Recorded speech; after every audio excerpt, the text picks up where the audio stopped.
Pour la deuxième fois depuis sa nomination comme Premier ministre, Ousmane Sonko et son gouvernement ont répondu aux questions d'actualité, malgré le boycott de certains membres de l'opposition. Marquée par la ponctualité, la séance a démarré à 10 h comme annoncé. Face aux représentants du peuple, le Premier ministre a abordé plusieurs sujets, dont les réformes de la justice, les équilibres institutionnels, le ressortissant sénégalais Ngagne Mbaye tué à Sao Paulo, au Brésil, le problème de l'emploi.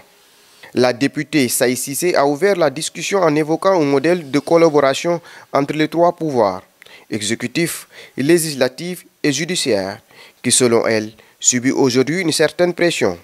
Elle a ainsi interpellé le Premier ministre sur l'état d'avancement des réformes de la justice, enclenchées par le président Bassirou Diomaye Faye dès son arrivée au pouvoir.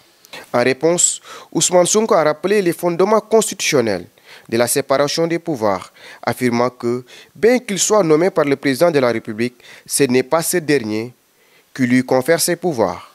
Mais la Constitution elle-même, il a tenu à souligner que toute réforme se fera dans le respect de ce cadre constitutionnel.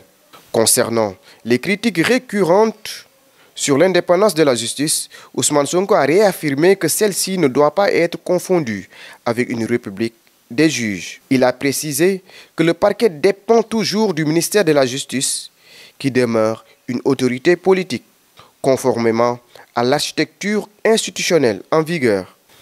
Pour les arrestations, Ousmane Sonko se veut clair.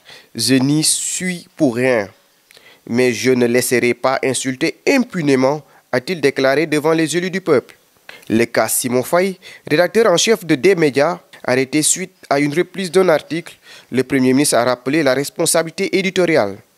La loi est claire. Le rédacteur en chef ou directeur de publication est le premier responsable des contenus publiés.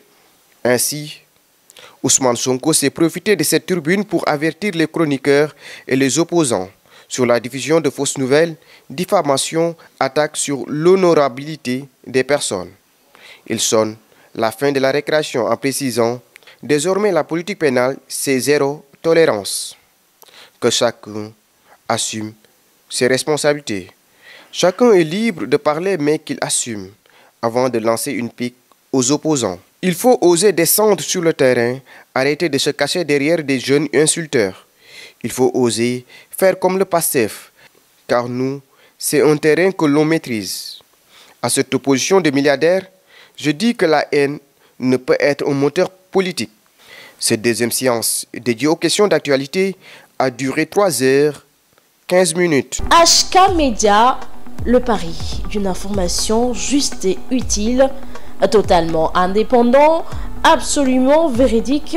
HK Média est un nouvel espace animé par la volonté de contribuer à la diffusion d'une information de qualité, vraie et utile. Le Sénégal est notre site de déploiement, l'Afrique, notre priorité, le monde, notre horizon.